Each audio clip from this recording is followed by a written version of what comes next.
Assalamualaikum students. Our today's topic, lecture number 12, topic first law of thermodynamics. Our same chapter है, that is heat. असल continue था कि पंज सिलसिले के त थर्मोडायनामिक्स जो जेको पहिरियों कानून आहे हाणे कानून मुताबिक़ छा थो थिए पियो जो हाणे this law status that This law states that when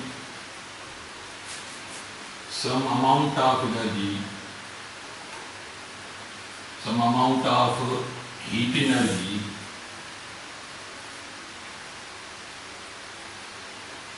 delta Q is supplied to the system. To the system means thermodynamic system. To the system, gamma is equal to sum of increase in internal energy, increase in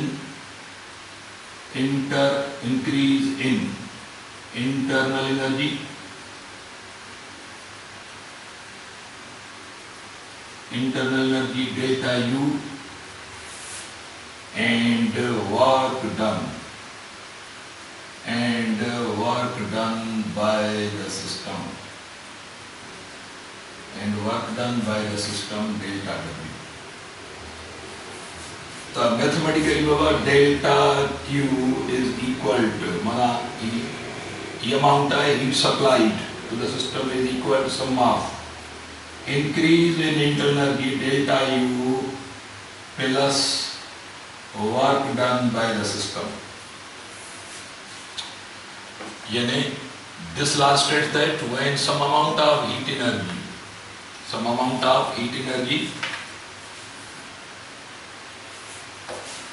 delta Q is supplied to the system is equal to sum of increase in internal energy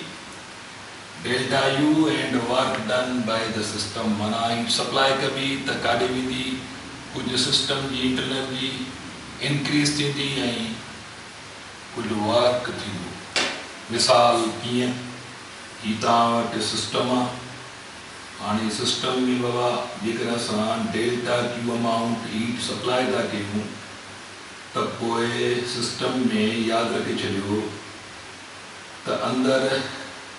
before supply यानी heat supply जे before छा हो जो delta U असां वटि constant हुई ज़ाहिर अंदरि इन ते यानी प्रेशर कांस्टेंट हो को प्रेशर आहे यानी हीट सप्लाई था कयूं त छा थो थिए पियो when heat is supplied internal energy is increased and at same time work is done by the system by expanding the volume of system यानी piston मथे वेंदो इहो work done by the system थियो ताणी इंटरनल एनर्जी में change ईंदी और change की इंक्रीज थी वेंदी. मिसाल जेकर तव्हां फर्ज़ कयो 100 जूल तव्हां हीट सप्लाई कई ताणी 100 जूल जेकर तव्हां सप्लाई कया आहिनि त काॾे विया उहे फर्ज़ कयो जेकर 40 जूल इंटरनल एनर्जी इंक्रीज थी त बाक़ी 60 जूल कानून मुताबिक़ वर्क डन थियो तो 40 and 60 बराबर थी वञे 100. तो ये थर्मोडायनामिक्स जो पहिरों कानून आहे ये इनजी स्टेटमेंट आहे इनजो मैथमेटिकल फॉर्म आहे त हीट सप्लाई कईसीं त उहा काॾे वई उहा इस्तेमालु थी वई यानी ॿिनि प्रोसेस में हिकिड़ो इंटरनल एनर्जी इंक्रीज थी and also work done by the system. Sum of increase in energy and work done by the system is equal to heat supplied. Okay? ये तव्हांजो फर्स्ट लॉ ऑफ थर्मोडायनामिक्स आहे. हिनखे ध्यान सां हाणे चवंदा in first law जूं कुछ एप्लीकेशंस आहिनि हाणे applications of first law of thermodynamics उन्हनि में एप्लीकेशंस ऑफ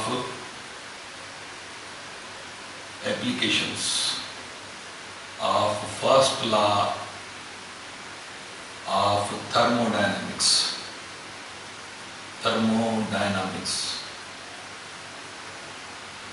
हाणे एप्लीकेशन जो मतलब ये आहे त असां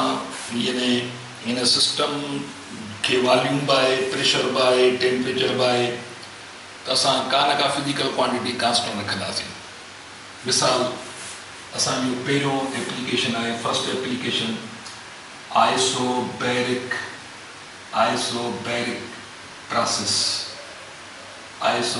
प्रोसेस यानी हिन में असां pressure is equal to constant pressure असां कांस्टेंट रखंदासीं। Iso means same, baric means यानी लोड प्रेशर असां कांस्टेंट प्रेशर रखंदासीं। कांस्टेंट प्रेशर ते हीट सप्लाई कबी। हाणे हिते ॾिसो जेकॾहिं फर्स्ट कयो तव्हां वटि हीअ सिस्टम आहे बाबा। हाणे सिस्टम इनिशियली हिन जो वॉल्यूम कोन को हूंदो ज़ाहिर आहे वॉल्यूम V1 अंदर working substance as ideal gas मौजूद आहे। असां वटि प्रेशर जेको आहे सो P1 हाणे मथां लोड आहे। इहो लोड घटाईंदासीं वधाईंदासीं न, इनिशियली जेको बि लोड आहे इहो ई मौजूदु आहे। हाणे इन लोड ते सेम लोड ते यानी सेम कांस्टेंट प्रेशर ते असां छा था कयूं पिया हीट सप्लाई था कयूं। नतीजो छा मिलंदो हीट सप्लाई कबी त अंदर इंटरनल एनर्जी भी तब्दील थींदी ऐं प्लस सिस्टम एक्सपेंड थींदो। माना सेम प्रेशर ते प्रेशर साॻियो आहे P1 ऐं वॉल्यूम भी वधी वेंदो। नतीजे तौर वॉल्यूम में तब्दीली आई, वर्क डन थियो। वर्क डन जिते थींदो लाज़मी आहे पिस्टन मूव थो करे माना वॉल्यूम ज़रूर चेंज थींदो। त हाणे हिते ॾिसो कानून मुताबिक़ छा थियो। कानून चए थो त जेका हीट सप्लाई कबी सा इंटरनल एनर्जी इंक्रीज थींदी ऐं प्लस वर्क थींदो। त पोइ असांखे ख़बर आहे त सिंस पोइ हिते करे आयासीं त वर्क बराबरि आहे यानी हिते कांस्टेंट प्रेशर आहे उन करे प्रेशर ऐं वॉल्यूम तब्दील थी वियो। त असां प्रेशर तब्दील न कया उन करे डेल्टा न ॾींदासीं, असांजो वॉल्यूम तब्दील थी वियो आहे। त पोइ असां जेका हीट सप्लाई कई उहा काॾे वई हीट सप्लाई कईसीं त इंटरनल एनर्जी बि इंक्रीज थी ऐं प्लस कांस्टेंट प्रेशर ते वॉल्यूम चेंज थियो। त मां हिनखे यादि रखे छॾियो त हीअं बि लिखी सघां थो equal to delta U plus P V2 minus V1। Okay तो ये ज़हन में रखो बाबा ये आइसोबैरिक प्रोसेस जी रिजल्ट आहे। हाणे हिन में आइसोबैरिक प्रोसेस जो प्रेशर वॉल्यूम जो डायग्राम थींदो PV डायग्राम यानी PV डायग्राम में प्रेशर वॉल्यूम डायग्राम। हाणे प्रेशर वॉल्यूम डायग्राम में यानी ग्राफ प्रेशर वॉल्यूम डायग्राम। हाणे हिन में बाबा जेको आहे सो असांजो जेको ग्राफ लाइन ईंदी that will be straight and parallel to volume axis. Initial position graph line जी या फाइनल पोजीशन ॾिसो हिते वॉल्यूम थो इंक्रीज थिए ते प्रेशर थो इंक्रीज थिए माना ही प्रेशर एक्सिस आहे वॉल्यूम एक्सिस आहे। पर ग्राफ लाइन खे चेक कयो that will parallel to volume axis. हाणे हिते इनिशियल प्रेशर कहिड़ो बि आहे P1 असांजो प्रेशर इनिशियल जेको बि आहे पोइ प्रेशर साॻियो आहे माना फाइनल यानी पोजीशन ताईं पिस्टन जी प्रेशर साॻियो आहे। त प्रेशर असांजो सेम आहे, प्रेशर साॻियो आहे, प्रेशर एक्सिस साॻी आहे। त हिते लिखंदासीं P1 त हिन आख़िर में बि लिखंदासीं P1 जॾहिं त वॉल्यूम ॾिसो तव्हांजो त हिते वॉल्यूम V1 आहे, वॉल्यूम वधी वियो माना हिते वॉल्यूम असां लिखंदासीं V2। त वॉल्यूम हिते V1 आहे त हिते वरी वॉल्यूम थींदो V2। जॾहिं त असां जेकॾहिं टेम्परेचर खे चेक कंदासीं त यादि रखे छॾियो त जिते इंटरनल एनर्जी इंक्रीज थींदी त टेम्परेचर बि इंक्रीज थींदो। असां टेम्परेचर जी लेवलिंग कंदासीं हिते त त टेम्परेचर हिते T1 आहे त टेम्परेचर असांखे चवंदासीं T2। ही ग्राफ लाइन ते जेका इनिशियल ऐं फाइनल पोजीशन ते असां लेबलिंग कई आहे, इन में ॾिसो हिते वॉल्यूम साॻियो आहे, हिते वॉल्यूम साॻियो आहे,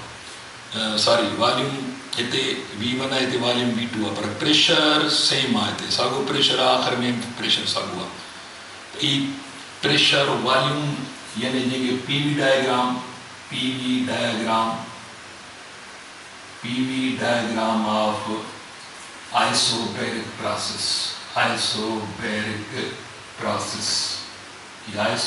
प्रोसेस जो PV डायग्राम। ओके,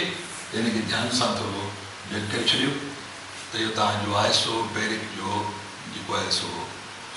प्रेशर ऐं वॉल्यूम जे दरमियान इहो डायग्राम सघो। हिते graph line that is parallel to volume axis straight line आहे। उन खां पोइ सेकंड एप्लीकेशन आहे। हाणे सेकंड एप्लीकेशन में असांजो आहे आइसोकोरिक प्रोसेस। हाणे isochoric second application isochoric process यानी वॉल्यूम में तब्दीली न ईंदी, वॉल्यूम कांस्टेंट रखिबो। आइसोकोरिक में वॉल्यूम असांजो कांस्टेंट थींदो, माना हीट सप्लाई कबी पर कांस्टेंट वॉल्यूम ते। मिसाल असांजो ही सिस्टम आहे, हाणे हिन में वॉल्यूम कांस्टेंट तॾहिं थींदो जॾहिं असां पिस्टन फिक्स कयूं या पिस्टन खे सील कयूं। मां लिखां थो हिते फिक्स्ड पिस्टन फिक्स्ड आहे, सील थियल आहे, माना त हाणे पिस्टन ही जेको इनिशियल वॉल्यूम आहे V1 working substance as a gas enclosed आहे। हाणे ज़ाहिरी आहे जेकॾहिं पिस्टन फिक्स आहे त पिस्टन हेठि मथे न थींदो, न वॉल्यूम वधंदो न घटिबो। हीट सप्लाई कबी हिते, असां हीट सप्लाई था कयूं डेल्टा क्यू अमाउंट। हिते छा थो थिए बाबा, delta W is equal 0, work थींदो ई न। हीट सप्लाई कबी, सिर्फ़ु ऐं सिर्फ़ु छा थींदो, सिर्फ़ु ऐं सिर्फ़ु इंटरनल एनर्जी इंक्रीज़ थींदी, न थिए तौर टेम्परेचर इंक्रीज़ थींदो, न थिए तौर अंदरि प्रेशर हाई थी वेंदो। हाणे कानून त चवे थो त हीट सप्लाई कबी आहे त इंटरनल एनर्जी इंक्रीज़ थींदी आहे प्लस वर्क थींदो आहे, पर जीअं त हिते वर्क हिन एप्लीकेशन में वर्क खे असां नथा थियण ॾियूं, पिस्टन फिक्स आहे, पिस्टन मूव नथो थिए, त देयरफॉर जेका हीट सप्लाई कबी सा इंटरनल एनर्जी त इंक्रीज़ थींदी पर वर्क डन जीअं त 0 आहे। उन करे जेको बि अमाउंट असां हीट कयोसीं यानी सप्लाई कयोसीं, मैक्सिमम इंटरनल एनर्जी इंक्रीज़ थियण में कम अची वियो, माना इंटरनल एनर्जी ते मैक्सिमम इंक्रीज़ थींदी आहे आइसोकोरिक प्रोसेस में। ही तव्हांजी रिज़ल्ट आहे आइसोकोरिक प्रोसेस जी। हाणे आइसोकोरिक प्रोसेस असांजे डेली लाइफ में कहिड़ा आइसोकोरिक प्रोसेस, मिसाल जेकॾहिं तव्हां वटि घर में प्रेशर कुकर आहे, असां वटि घर में फर्स्ट हिकिड़ो प्रेशर कुकर आहे। फॉर एग्जाम्पल इहो प्रेशर कुकर यादि रखे छॾियो, हीअ असांजो प्रेशर कुकर आहे घर में। जेकॾहिं हिनजी तव्हां हेठां मुसलसिल ॾिसो हीट ॾींदा आहियो, अमाउंट ऑफ हीट दाख़िल थींदो रहंदो आहे ऐं अंदरि जेको मटीरियल आहे लाज़मी आहे अंदरि उहो, जेकॾहिं तव्हां हिन प्रेशर कुकर खे मुकमिल सील कंदो, मथां जेका नोज़ल हूंदी आहे जंहिंमां थोरो प्रेशर रिलीज़ थींदो आहे, फर्स्ट इत्फाक़न उहो कॾहिं कॾहिं बंदि थी थो वञे, त पोइ छा थो थिए, मुकमिल पोइ आइसोकोरिक प्रोसेस आहे। हीट सप्लाई थींदी रहंदी, अंदरि इंटरनल एनर्जी वधंदी रहंदी, हुन मटीरियल जी टेम्परेचर हाई थींदो रहंदो, प्रेशर हाई थींदो रहंदो, नेट ही बस्ट आउट थी वेंदो। त घर में इहो जेको प्रेशर कुकर असां यूज़ कंदा आहियूं, इहो आइसोकोरिक जो हिकिड़ो एग्ज़ाम्पल आहे। उन खां पोइ जेकॾहिं तव्हां एयर में ॿाहिरि तव्हां वेंदा आहियो, गाॾियुनि जिते पंक्चर लॻंदा आहिनि, ॾिसो त एयर सिलेंडर, लोह जा एयर सिलेंडर वॾा वॾा पिया हूंदा आहिनि। हाणे इहो जेको एयर सिलेंडर आहे इहो बि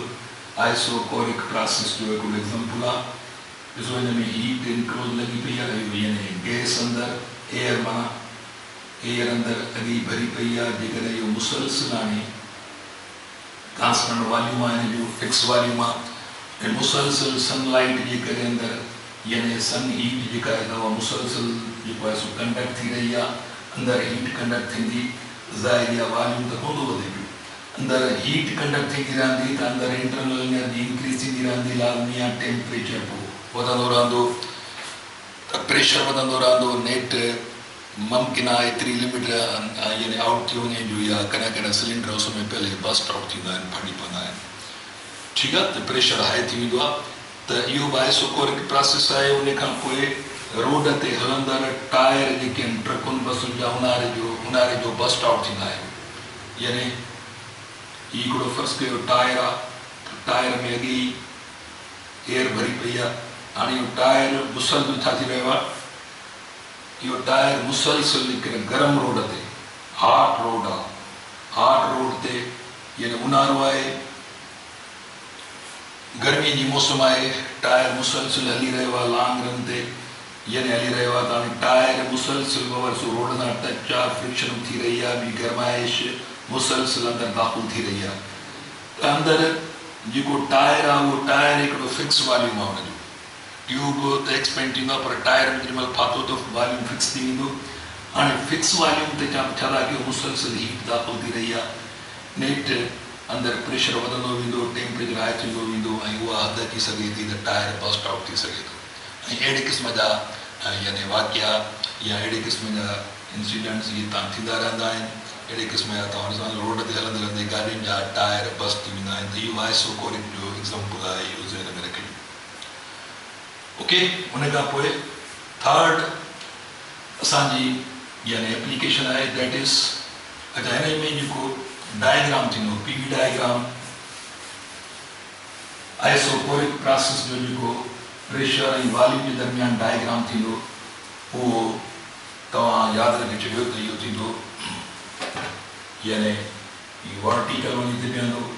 सिर्फ़ु ऐं सिर्फ़ु छा थो थिए पियो हिन में सिर्फ़ु ऐं सिर्फ़ु प्रेशर थो बैलेंस थिए यानी हीउ प्रेशर आहे हीउ तव्हांजी वॉल्यूम एक्सिस आहे हीउ तव्हांजी वॉल्यूम एक्सिस आहे ईअं तव्हां हिते ॾिसो त वॉल्यूम फिक्स वॉल्यूम आहे उन करे वॉल्यूम पहिरियों साॻियो आहे V1 वॉल्यूम सेम आहे वॉल्यूम साॻियो आहे वॉल्यूम साॻियो आहे वॉल्यूम साॻियो आहे आख़िर में बि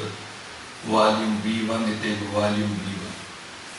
पर प्रेशर एक्सिस तव्हां ॾिसो त हिते प्रेशर P1 प्रेशर वधे थो वधे थो वधे थो असां आख़िर में प्रेशर P2 प्रेशर हाई थी वियो आहे पर वॉल्यूम साॻी पोज़ीशन ते आहे प्रेशर वधे थो अकॉर्डिंग टू दिस एक्सिस यानी pressure and volume axis J point of view खां हाणे हीउ ॾिसो त जेको ग्राफ लाइन आहे असां चई सघूं था that is parallel to pressure axis त हीउ पीवी डायग्राम आहे अञा इहा लेबलिंग कंदासीं असां हिते V1 लिखंदासीं असां हिते P2 लिखंदासीं हिते लिखंदासीं P1 ऐं टेम्परेचर लाज़मी आहे टेम्परेचर हिते इनिशियल T1 आहे त टेम्परेचर हिते असां T2 लिखंदासीं त हिते अंदरि इंटरनल जी वधंदी माना टेम्परेचर वधंदो पर वॉल्यूम फिक्स आहे त उन करे वॉल्यूम असां हिते बि V1 लिखियो आहे हिते बि असां वॉल्यूम V1 लिखियो आहे जॾहिं त प्रेशर मुसलसल वधी रहियो आहे हुन सां गॾु छो थो प्रेशर वधे छाकाणि अंदरि टेम्परेचर थो वधे छो थो टेम्परेचर वधे छाकाणि इंटरनल एनर्जी थी वधे पई त पीवी डायग्राम हीउ पीवी डायग्राम आहे this is PV diagram for isochoric process isochoric process जो ये पीवी डायग्राम तो ध्यान सां हिनखे जेको आहे सो हिनखे जज कंदा रहो ऐं हिनखे गौर कंदा रहो हिन ते त तव्हांजो वरी third application that is isothermal process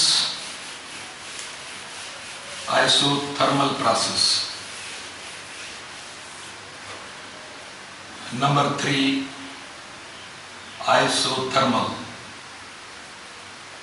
isothermal process well iso means same thermal means गर्मी माना बिलंद में same temperature यानी हिते असांजो टेम्परेचर कांस्टेंट हूंदो टेम्परेचर असांजो जेको आहे सो कांस्टेंट रहंदो टेम्परेचर रिमेन्स कांस्टेंट हाणे फर्स्ट कयो ॾिसो असां वटि थर्मोडायनामिक सिस्टम आहे इन थर्मोडायनामिक सिस्टम में ज़ाहिर आहे ये असांजो working substance delta Q pressure P1 pressure असांजो साॻियो आहे हाणे हीट तो सप्लाई कबी ज़ाहिर आहे वॉल्यूम V1 आहे, कांस्टेंट प्रेशर आहे, हीट सप्लाई था कयूं त हीट सप्लाई कबी त नतीजे में अंदर टेम्परेचर वधंदो, पर असांखे टेम्परेचर खे वधाइणो न आहे। असां जीअं कांस्टेंट प्रेशर ते असां अच्छा सॉरी प्रेशर कांस्टेंट न, पर असांजो प्रेशर पहिरियों हाई आहे, पर हाणे थिए छा थो पियो, जीअं प्रेशर असां घटाईंदासीं माना प्रेशर सां लोड घटायूं था, माना ॿिए लफ़्ज़नि में मां ॿियो लोड हल्को रखे छॾियो, माना प्रेशर मूं रिलीज़ करे छॾियो। प्रेशर रिलीज़ कयोसीं त ज़ाहिर आहे पिस्टन मथे हलियो वियो, V2 पिस्टन मथे वञण सां ज़ाहिर आहे वॉल्यूम में चेंज आई डेल्टा V, पर ॿिए पासे जेका ख़ासि ॻाल्हि आहे त टेम्परेचर जेको पहिरियों T1 हो इहो टेम्परेचर लाज़मी आहे जीअं पिस्टन मथे वेंदो त temperature tends to decrease, as temperature tends to decrease heat will supplied and temperature remains same, यानी जेका हीट सप्लाई थींदी त उहा साॻी रहंदी, temperature tends to decrease, but when heat enters this temperature remains unchanged, temperature will be maintained because heat is continuously absorbing by the system, so that the temperature never decreases. Piston मथे थींदो वेंदो, temperature maintain थींदो वेंदो, amount of heat दाख़िल थींदो वेंदो, माना temperature change zero हूंदी। जेकॾहिं टेम्परेचर चेंज ज़ीरो आहे त हिन जो मतिलबु आहे त अंदरि इंटरनल एनर्जी में चेंज बि ज़ीरो थींदी। त हिते हिन सिस्टम में इंटरनल एनर्जी में चेंज ज़ीरो आहे, उहा इंटरनल एनर्जी घटि वधि थी कान्हे। त पोइ कानून मुताबिक़ हीट सां सप्लाई था कयूं त दैट इज़ कानून मुताबिक़ इंटरनल जी इंक्रीज थियणु खपे प्लस वर्क थियणु खपे, पर हाणे हिते हीट सप्लाई था कयूं त इंटरनल एनर्जी में चेंज अचे ई कान थी, ऐं प्लस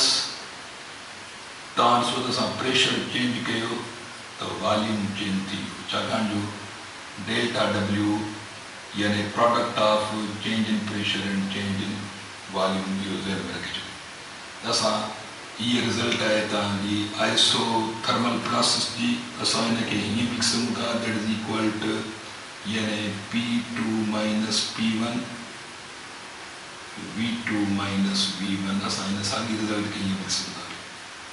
त हीअ तव्हांजी आइसोकोरिक प्रोसेस जी बाबा इहा रिज़ल्ट आहे, उहो आइसोथर्मल प्रोसेस जी रिज़ल्ट आहे। ऐं ॿी ॻाल्हि ख़ासि त हिते तव्हां ॾिसो त टेम्परेचर असां हीट सप्लाई कई आहे, टेम्परेचर कांस्टेंट आहे, त पोइ हिते हिकिड़ो कानून पढ़ी आहियूं बॉयल्स लॉ में असां ॾिसो त यानी कांस्टेंट जॾहिं प्रेशर असां घटाईंदा आहियूं त वॉल्यूम वधंदो आहे, त हिते प्रेशर घटिजे थो त वॉल्यूम वधे थो पियो, उनजे करे जॾहिं त टेम्परेचर कांस्टेंट थो रहे त this isothermal process accordance are analogous to Boyle's law. त थोरो वरी लिखी छॾियोसि, this isothermal process is analogous,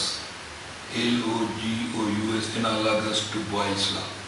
यानी Boyle's law सां ही एक जहिड़ा थो करे, या according to Boyle's law से होता है। जीअं बॉयल्स लॉ में कांस्टेंट टेम्परेचर ते तव्हां प्रेशर रिलीज़ कंदा आहियो त वॉल्यूम हाई थींदो आहे, त हिते ॿी आई सूरत आहे, यादि रखे छॾियो। ऐं हिन जो जेको PV डायग्राम थींदो सो बि बॉयल्स लॉ वांगुरु ई थींदो, त हिते प्रेशर ऐं वॉल्यूम जो जेको डायग्राम थींदो सो बिल्कुलु हिकिड़ी रेगुलर कर्व ईंदी, यानी pressure P1 volume V1 temperature T1, त इहा लेवलिंग थींदी। ऐं हिते प्रेशर ज़ाहिरी आहे, असां प्रेशर चेंज थी वियो, वॉल्यूम बि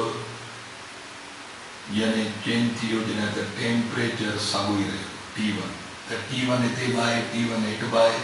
हिते तव्हांजो प्रेशर ऐं वॉल्यूम जो जेको डायग्राम थींदो आइसोथर्मल PV डायग्राम आहे, PV diagram of PV diagram of isothermal process. Isothermal process.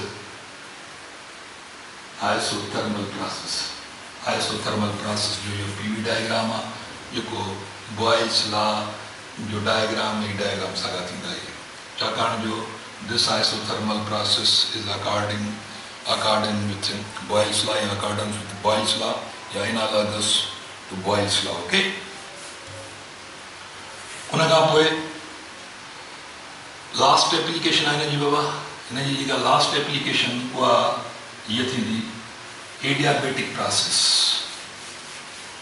Adiabatic process में no heat enters or leave the system. Adiabatic process. Number 4. Adiabatic process. Adiabatic process. Delta Q is equal to 0. No heat enters or leaves the system. And the system of high pressure te maujuda pressure P1, volume V1, delta Q amount वो supply करूँगा पर असांजे heat supply न कागे माना ॿिए लॻनि में असां इन बेस के कनेक्ट कंदासीं हीट इंसुलेटर सां heat insulator and heat insulator means असां ही सिस्टम जो बेस असां हीट इंसुलेटर सां कॉन्टेक्ट कयो आहे जंहिंजो मतिलबु इहो आहे त न को हीट इन थींदी न को इंसुलेटर हीट इंसुलेटर आहे उन करे न को हीट ॾींदो न को हीट वठंदो उन करे अंदरि टेम्परेचर इनिशियल मौजूदु आहे T1 हाणे असां छा था कयूं सिस्टम जो बाबा प्रेशर रिड्यूस था कयूं मिसाल मां जेकर फर्ज़ कयूं जेकर असां ही लोड हटाए था छॾियूं ज़ाहिर आहे लोड हटाइण सां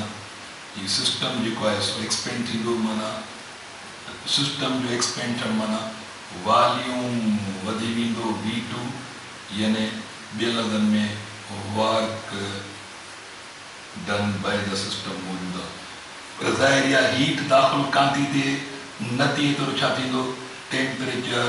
रिड्यूस थी वेंदो T1 मां T2 थी वेंदो हाणे सुवाल इहो आहे त टेम्परेचर रिड्यूस थी वियो टेम्परेचर रिड्यूस थींदो माना इंटरनल एनर्जी खुटी माना ऑलरेडी जेका इंटरनल एनर्जी मौजूदु हुई यू जी सूरत में उन में तब्दीली त आई पर तब्दीली यानी उहा घटिजी वेंदी यानी इंटरनल एनर्जी माइनस थी वेंदी उन करे असां निगेटिव साइन था इस्तेमालु कयूं माना निगेटिव साइन जेकर मां इस्तेमालु कयां हिते त इंटरनल एनर्जी इहा बाबा रिड्यूस थी वई नेगेटिव थी वई टेम्परेचर लो थियो त हाणे सुवाल आहे त ही जेको वर्क थियो माना पिस्टन जेको मथे वियो इहो वर्क आख़िरकार कंहिं कयो जॾहिं त हीट बि सप्लाई कान थी त यादि रखी छॾियो त इहा बाबा स्टोर्ड एनर्जी डेल्टा यू जी सूरत में ऑलरेडी मौजूदु हुई तव्हां सिस्टम खे आज़ादु कयो आहे प्रेशर घटायव त सिस्टम में जेका स्टोर्ड एनर्जी उहा वर्क डन में इस्तेमालु थी माना सिस्टम पंहिंजी एनर्जी पाण ते ई वर्क डन में इस्तेमालु करे छॾी त वर्क थियो पॉज़िटिव पर अंदरि खोट आई इंटरनल एनर्जी में इंटरनल एनर्जी छो खुटी छाकाणि जो उहा इंटरनल एनर्जी इस्तेमालु थी वई डूइंग वर्क त कानून त चए थो त delta Q is equal to delta U plus delta W first law of thermodynamics हाणे कानून पर हिन प्रोसेस में छा आहे असां हीट सप्लाई न कई आहे डेल्टा Q 0 आहे त पोइ delta U plus delta W हाणे ॾिसो त वर्क त थियो work done by the system त इहे शइ टपाईंदासीं त इहा निगेटिव में थी वेंदी delta U is equal to delta W माना work done by the system उहो त पॉज़िटिव आहे पर डेल्टा U जो वैल्यू निगेटिव आयो आहे जो मतिलबु इहो थियो त हिन सिस्टम में अंदरि सिस्टम पंहिंजी स्टोर्ड एनर्जी घटाए खुटाए उहा काॾे इस्तेमालु करे छॾी वर्क डन में इस्तेमालु करे छॾी त ही बाबा डेल्टा यू मान के हीअं बि सघां थो त तव्हां प्रेशर घटाए छॾियो त वॉल्यूम वधी त जेका बि इंटरनल एनर्जी उहा तव्हांजी वर्क डन इस्तेमालु थी वई हीअं लिखो या हीअं लिखो ॻाल्हि साॻी आहे ओके। ऐं हिन में यादि रखे छॾियो त जेको PV डायग्राम थींदो एडियाबेटिक प्रोसेस जो त इहो एडियाबेटिक प्रोसेस जो जेको PV डायग्राम यानी एडियाबेटिक प्रोसेस जो जेको थींदो इहो PV डायग्राम रेगुलर कर्व न थींदी पर स्पीकर सॾिबी आहे माना पहिरियां आस्ते आस्ते थो वॉल्यूम वधे पोइ अचानक वॉल्यूम वधी वेंदो आहे ठीकु आहे। त ही P1 V1 एंड T1 बाबा हिते लिखंदासीं P2 V2 एंड T2 माना चारई फैक्टर ते जेके टई फैक्टर ते जेके आहिनि से चई था कनि पिया त पहिरियां स्लोली वॉल्यूम थो वधे पोइ अचानक वॉल्यूम वधी थो वञे त हिते तव्हांजो बाबा ही PV डायग्राम प्रेशर ऐं वॉल्यूम जे दरमियान ही जेको आहे सो हाणे हिन में हीअ रेगुलर कर्व आहे ही थोरी स्पीड सॾिबी आहे माना हिनखे हिन पहिरियां थोरो हिन एंगल ते हाणे पोइ अचानक हिनखे यानी वॉल्यूम में इंक्रीमेंट थी करे पई त ही PV डायग्राम आहे बाबा यादि रखिजे जो PV diagram for adiabatic process त ही तव्हांजूं फर्स्ट लॉ ऑफ थर्मोडायनेमिक्स में कुझु कंडीशन्स हुयूं उन्हनि ते पोइ वरी असांजा आख़िर में प्रॉब्लम्स थींदा त बाबा ही ज़ेन यानी हिननि खे वरी बि इहे वीडियोज़ तव्हां ॾिसंदा हलो ऐं हिनखे चङी तरह जेको आहे सो पंहिंजे माइंड में विहारींदा हलो ऐं ॻाल्हियुनि खे सम्झंदा हलो त असां इनशाला नेक्स्ट लेक्चर में तव्हां सां गॾु हूंदासीं तेसिताईं ख़ुदा हाफ़िज़ पंहिंजो ख़्यालु रखिजो अल्लाह हाफ़िज़।